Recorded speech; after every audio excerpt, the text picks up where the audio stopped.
O podcast Arte Debater entrevista Adriana Calcanhoto.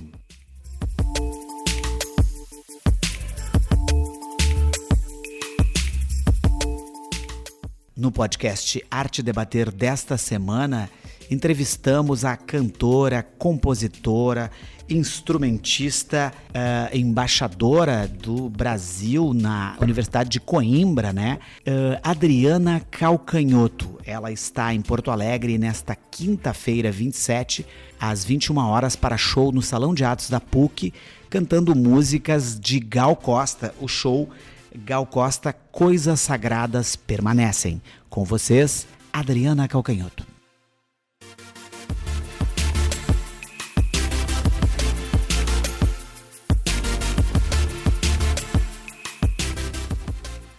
Adriana, em uma entrevista que fiz com a Gal em 2019, uma das respostas, e que ela falava em várias entrevistas, era sobre o fato dela ser ousada, dela ser uma pessoa que gostava de sair da zona de conforto, que gostava de causar coisas diferentes na música e de se apropriar das músicas, de dar a sua versão para as músicas de outros compositores.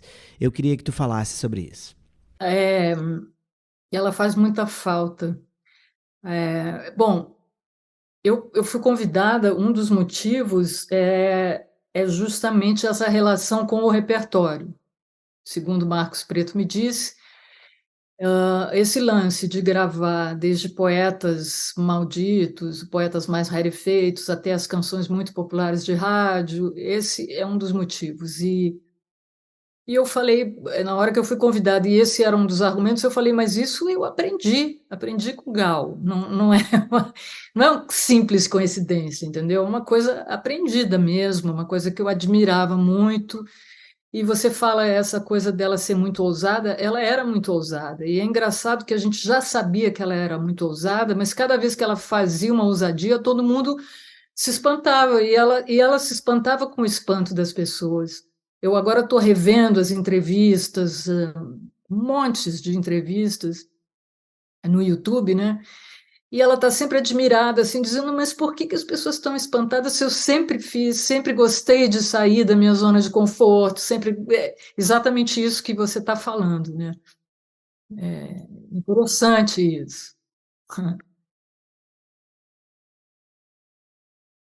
Né? A gente, casualmente aqui em Porto Alegre, até um conhecido teu, um pessoal conhecido teu tá curando uma mostra que vai começar aqui no Santander, uma mostra sobre o Lupicínio Rodrigues, né? Eu quero tocar no nome dele porque a Adriana e o Rio Grande do Sul tem várias ramificações, mas a ramificação do Lupe também te une a Gal, e eu acho que também, pelo que eu vi, né, pelo que a gente sabe do repertório, também está presente no repertório. Então eu queria te perguntar, de novo, das canções que tocam numa outra zona, porque o Lupe ele toca numa outra zona, na zona da noite, do que choro seresta, o que eu não sei o que dizer, mas de todo aquele movimento que depois o Túlio seguiu aqui e tantos outros seguiram aqui, outros caras de menor expressão, como Silfarney Alves, outras pessoas que faziam. Então eu queria te perguntar isso, de novo, dessas intersecções assim que relacionam principalmente com o Lupe, com outros compositores que vocês tinham, poetas como Ali Salomão, né? Enfim. Tem várias coisas em comum, assim, uma intersecção, né, que passa por Lupicínio, por Uali, por Augusto de Campos, tem uma zona aí que é comum. O negócio do Lupicínio, quando ela gravou Volta, no piano, um piano swingado, eu era criança ainda, mas eu me lembro da sensação de ouvir aquilo e entender que é uma apropriação. Ouvir um Lupicínio que não é que eu botasse não discos de Lupicínio para ouvir, mas para mim Lupicínio sempre existiu. Eu lembro disso quando eu fiz o Loucura, como eu sabia as músicas sem ter essa memória de botar para ouvir. Eu já sabia, eu nasci sabendo aquelas canções, né? Mas ela cantou Volta de uma maneira que eu não. Aquilo ali foi um marco para mim, sabe? Aquela voz, aquele Lupicínio daquele jeito e tudo. Então, isso tem muito também o lance da apropriação, né? De ser uma intérprete que é também autora, pela maneira como toma a canção para ela. E ela falava isso nas entrevistas: a canção vira dela, fica sendo dela. E ela tinha essa liberdade na apropriação, inclusive de mexer com notas e né, uma autoridade total assim, para tornar a canção dela mesma. Sobre música, e vou citar as referências em termos de voz, de composição. Tu és uma das pessoas citadas, assim como a gente cita Elis, como cita Bethânia, enfim, e tantas outras cantoras mais recentes, assim, né? Eu queria te perguntar sobre a voz, a Gal, existe uma coisa da voz ser identificada de uma cantora ou de uma intérprete, ter a voz identificada essas contribuições que vocês dão, que nem tu falou, que a Gal se apropria da canção e faz muda notas. Queria que tu falasse desses registros, assim, o que a Gal causava na menina Adriana, depois na jovem e depois na compositora e poeta, enfim, no que tu te tornaste uma das grandes da música brasileira. Bom, como menina, como criança e adolescente ouvindo a Gal, eu ouvia os discos em looping, assim. Agora que eu fui reouvir as coisas com esse ouvido, que eu sempre acompanhei, né, como contemporânea, uma obra que eu acompanhava. Todo disco que saía eu ouvia. Agora é que a obra está fechada, agora mudou de figura, vamos dizer, né? Mas cada disco que saía eu ouvia em looping de forma que eu conheço não só o que a voz dela está fazendo, o que o arranjo inteiro está fazendo, os vozes, o que o piano faz, o que o baixo faz, os desenhos todos. Então eu me dei conta de que é até mais profundo do que eu imaginava, né? Eu conheço aquilo mais do que eu pensava.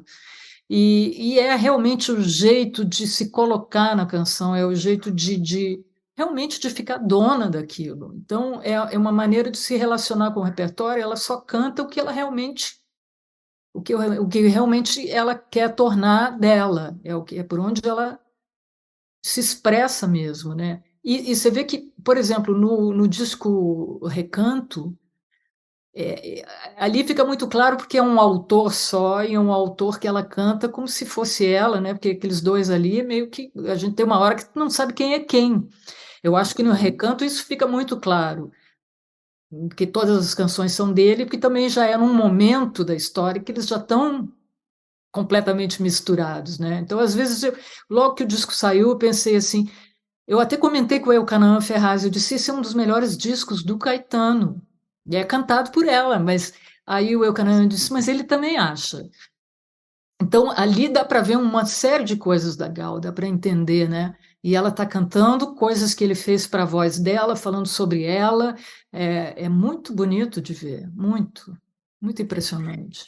Adriana, em termos de parcerias também, voltando a Gal e voltando ao que a tua intelecção, assim, sobre o que ela faz nos últimos tempos agora, assim, antes da gente ser surpreendido, enfim, pela morte, ela tinha uma amplitude, por exemplo, eu me lembro que quando eu vi a primeira parceria dela com a Marília Mendonça, o Cuidando de Longe, e depois com o Drexler, eh, essa amplitude que é uma coisa que eu acho que tu fazes muito bem também com a coisa do ibérico, assim, desses poetas e inclusive nossa embaixadora em Coimbra, né, na universidade que todos amamos.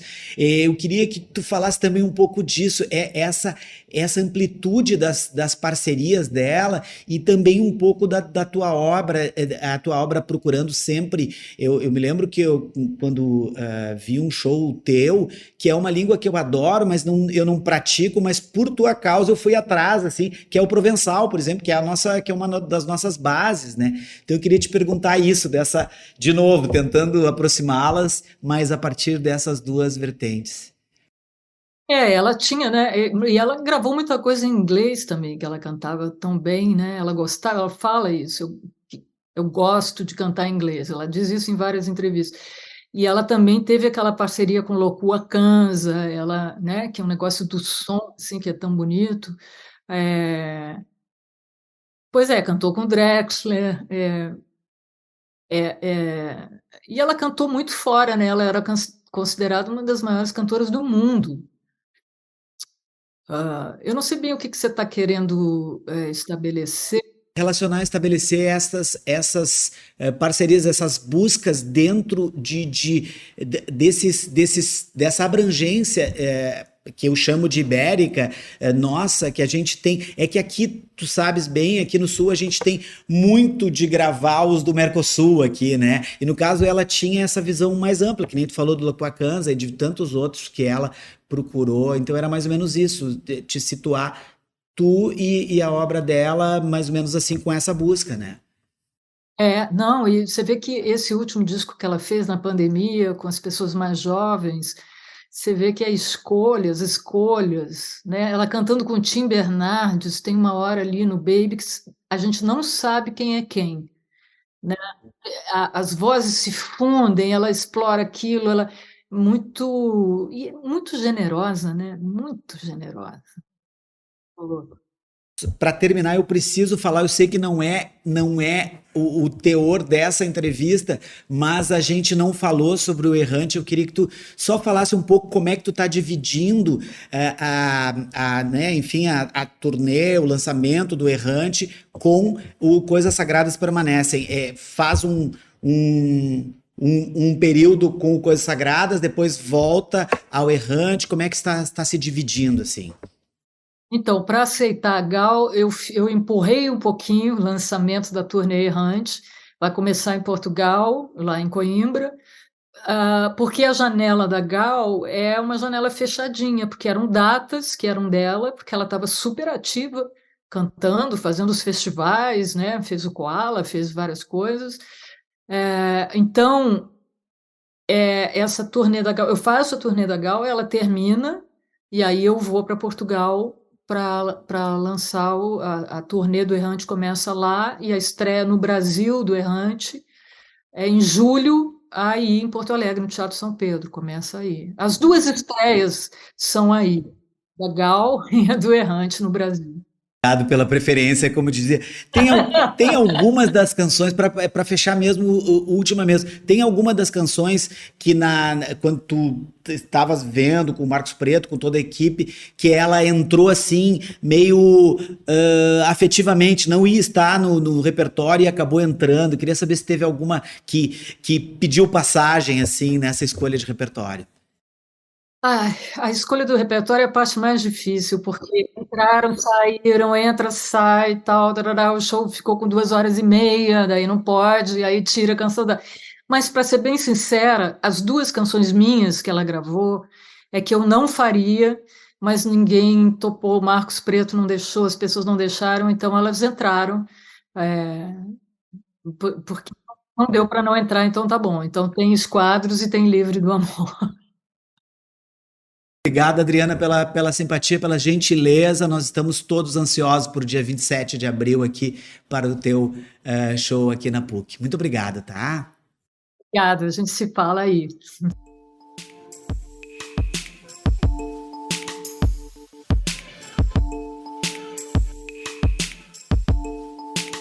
O podcast Arte Debater tem a apresentação e produção de Luiz Gonzaga Lopes e, na técnica, Mariana Neck.